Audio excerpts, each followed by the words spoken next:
This week on the 302, we're taking you on a walk through Seaford, Delaware's history. They worked hard, they played hard, and they have one heck of a museum to prove it. Get ready, the 302 is taking you back in time.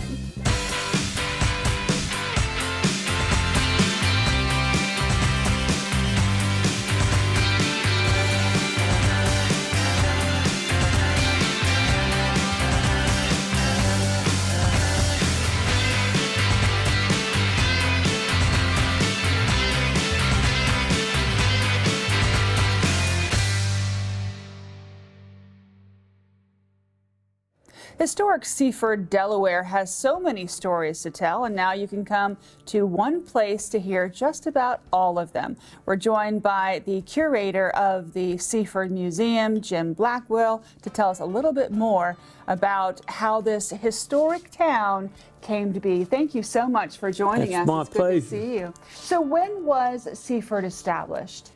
Well, Seaford itself was started back in the 1600s, and by the late 1600s, the Nanticoke River, which flows into the Chesapeake Bay, all the best lands, the highest lands, had been just about filled up on the Nanticoke all the way up to Seaford. And then Concord was a larger town, which is now part of the Seaford area. But Concord was, and then the river started filling in. And lo and behold, the ships couldn't go up there. And in the 1800s, Seaford started getting bigger and becoming the main port up here. And it wasn't a town of Seaford. It wasn't brought in officially to the state until 1865. Now, when you come to the museum, and congratulations, by the way, there is so much here. It's like a walking tour of the town's history. Yes. You guys have really nailed down everything that happened here from its inception. And I want to start the tour talking about Captain John Smith. Captain John Smith came on a tour in 1608 of the Chesapeake Bay. And during that time, he came up the Nanticoke, and National Geographic told us that they analyzed the map, and they felt like he came right into the western part of the greater Seaford area. So when you go through the exhibit that talks about him, you come around the corner and you see this woman who just seems like a nice grandmotherly type, but much to the contrary, Patty Cannon was a bad customer. She was really bad. They say there isn't anybody who was as bad as what she was, as evil as what she was.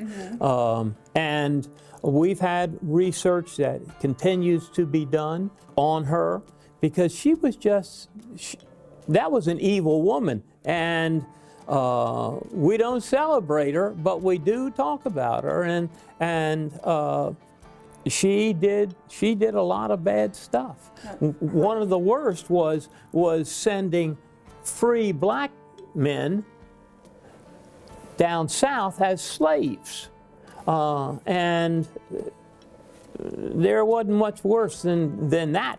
But we like to say that we have Harriet Tubman across the bridge looking at her over here, checking on her, making sure she's not doing any bad stuff. They were almost the same time period. Patty Cannon was a little bit before Harriet Tubman. So the thing about Patty Cannon that's so interesting was the location of her home. She was a criminal, she was a murderess, broke all the laws that could be broken, but her house was on a state line? Her house was very close to the state line. And we have gone out and explored the areas, taken metal detectors, and seen if we couldn't pinpoint where her house was. We do have a friend who's in his 80s, whose father lived before him on the same farm. And they moved the house to get it out of what became a field, a farm field. And but now we've researched, and the house that we think was the hotel, we found where she owned it. Later in life, she bought the hotel, and it was actually hers, and she apparently lived there at the same time. So we're just everything. When you get in research, you can't tell what you'll find. So what would happen whenever the police would come to arrest her? Well, if the Maryland police came, she'd go to Delaware.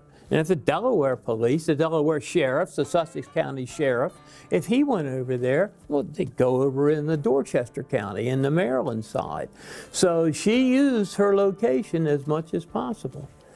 So we've got Patty Cannon here, Yeah. and we've got Harriet Tubman across the way. Yes, we Tell did. us a little bit about what she did for Tilly.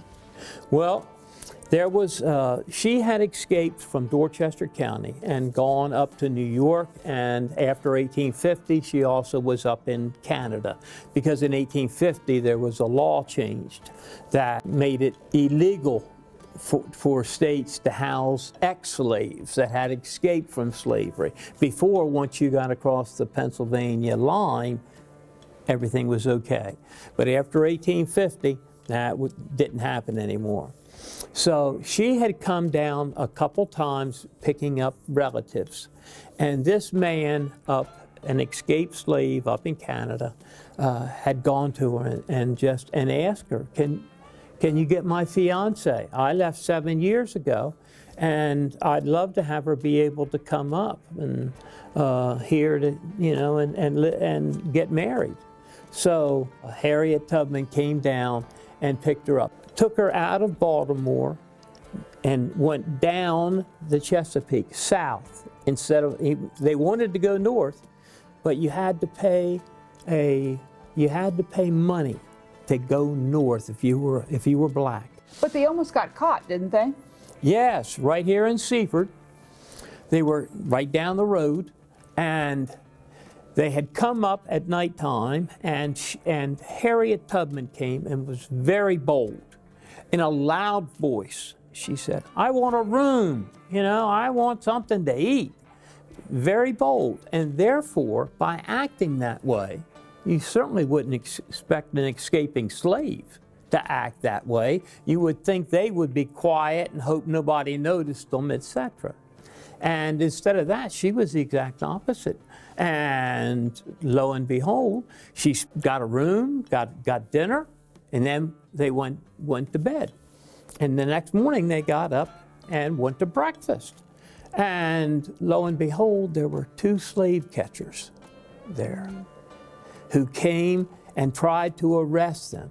And the manager, a man by the name of Colburn, he came and said, "Leave these ladies alone. They're fine. I've seen their papers."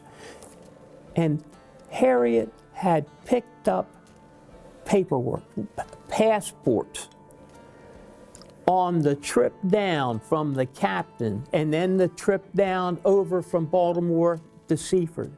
She knew that she would need those papers, something that she didn't have. And anyway, she picked them up, and lo and behold, those papers and her planning is what saved her. And the manager of the hotel said, leave them alone. They're okay. Here's their paperwork. They're fine. And they were able the next day to get a wagon, get some transportation up, maybe at least Bridgeville, because the trains weren't here yet. Right. We didn't have any trains. So they were still about a month away. They were about a month away, maybe a little more, maybe a little less. But anyway, so they ended up going to freedom, and we presume that they lived happily ever after, or we hope they did. Fantastic. Yes. And we're going to learn more about Seaford's history when we return.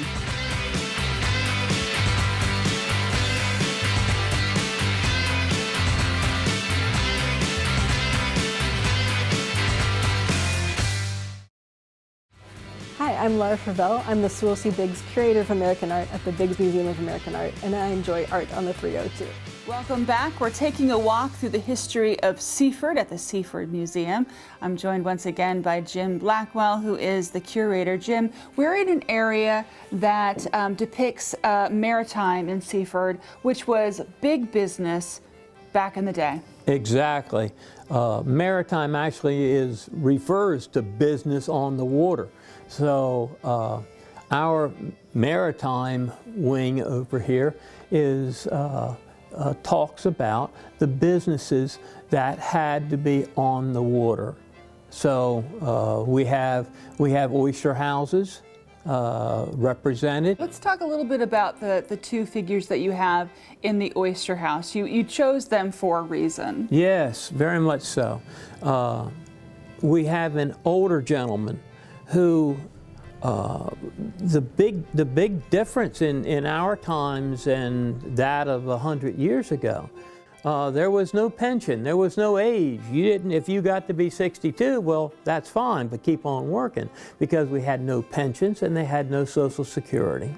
So unless somebody had family that would take them in, they really needed to keep working. And the other gentleman? And the other gentleman is black. Because blacks and whites on the river worked together. A shop owner, a boss, he just wanted somebody that was a good worker. As any boss does. Exactly. Now you have a boat in the back here, and you also have, you talk a little bit in the exhibit about steamships. Yes, yes. Well, we got the first steamships here on the Nanticoke in the beginning of the second decade of the 1800s. And they went down to Norfolk. And that route was just too difficult. It was Philadelphia to Norfolk. And they came from Dover to Seaford by wagon, and then they got on the steamboat again here and went to Norfolk. But it just did not prove profitable. But later in 1855, 1856, we started getting the steamboats of the Chesapeake. They were beautiful and just a perfect size. And they made them in different sizes, actually.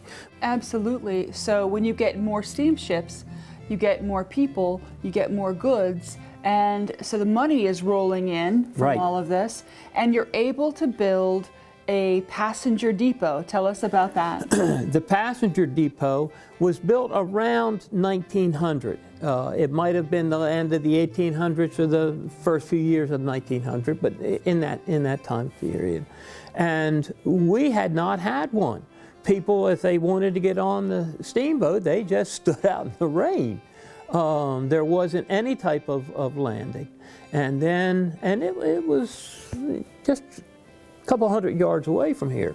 And anyway, they finally built them a nice wharf to go out and be protected on. So we tried to represent that. We know what it looked like on the outside. We're not sure exactly what it looked like on the inside. Well, it looks pretty good, I have to tell you. Yes, thank you. Oh, you're welcome. Yeah. Now, Seaford wasn't all work. There was a lot of play. And when we return, we're going to tell you all about it. We'll be right back.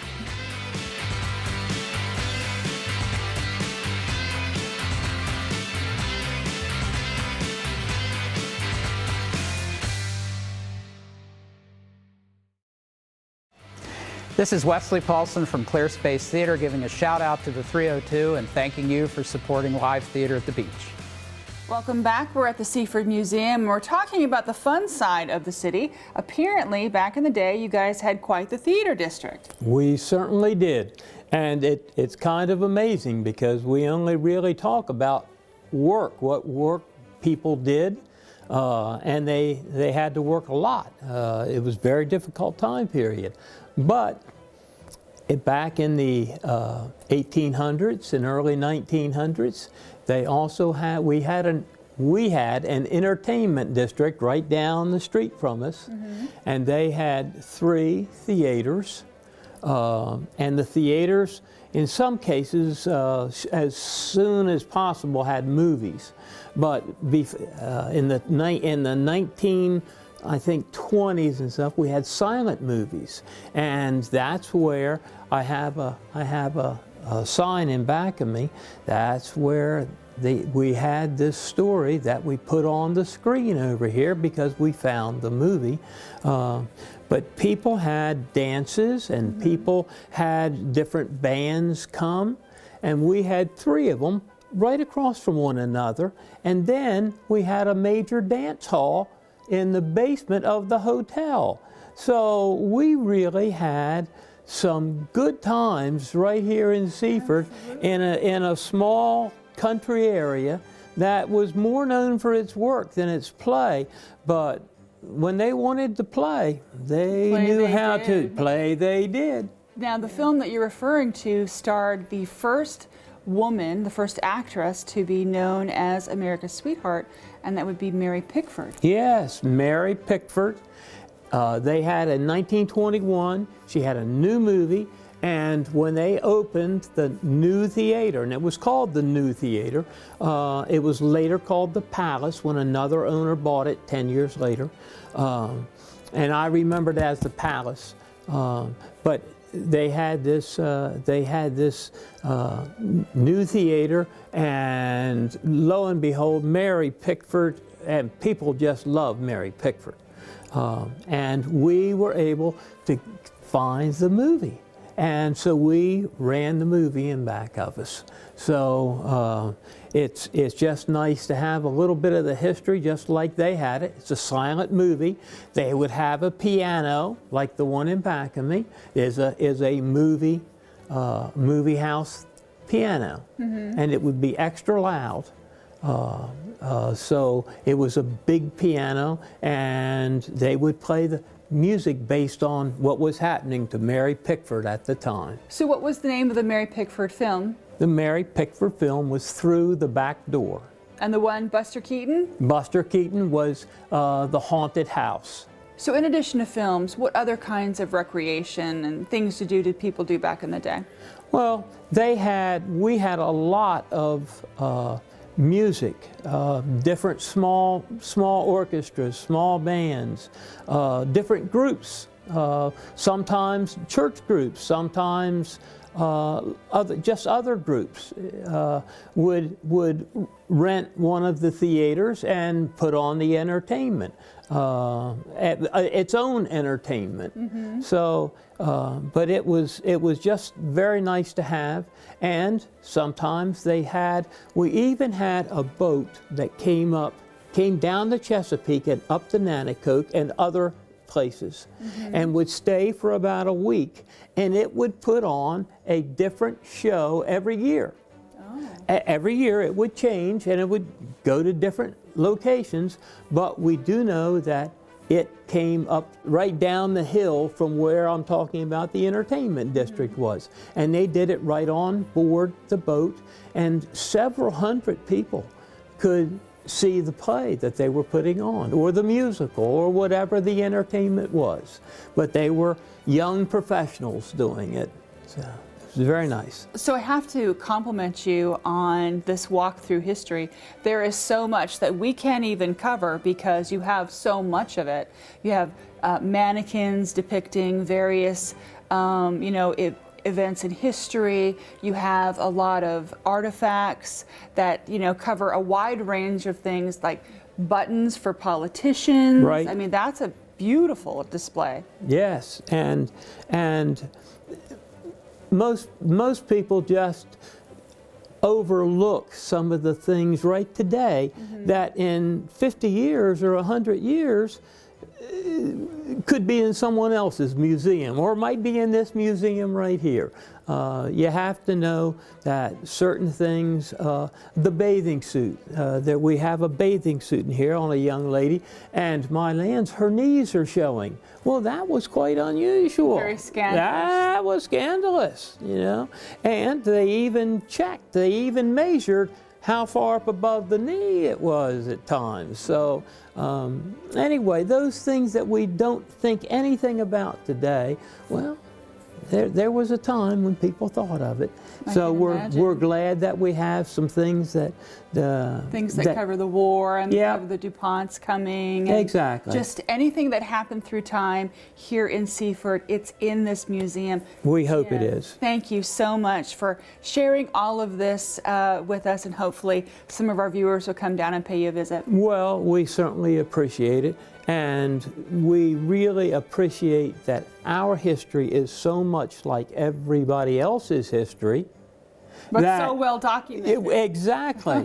So if they want to know something about their history, come down here and see our history, because our history is probably pretty similar to everybody else's. But we just like to show it off. Well, thank you, Jim. Thank you. We'll be right back.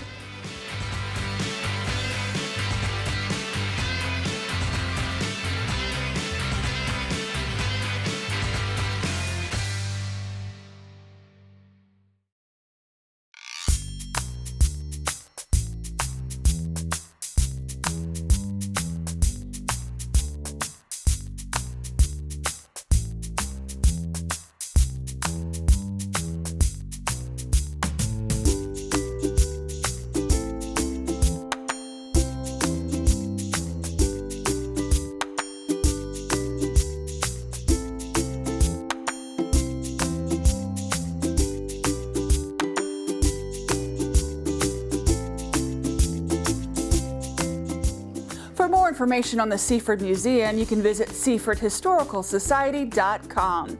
That'll do it for this week's episode of the 302. We're going to leave you now with a look at a cool model train exhibit that's sure to blow your mind. Until next time, I'm Jackie Ferris. Tell them you saw it on the 302.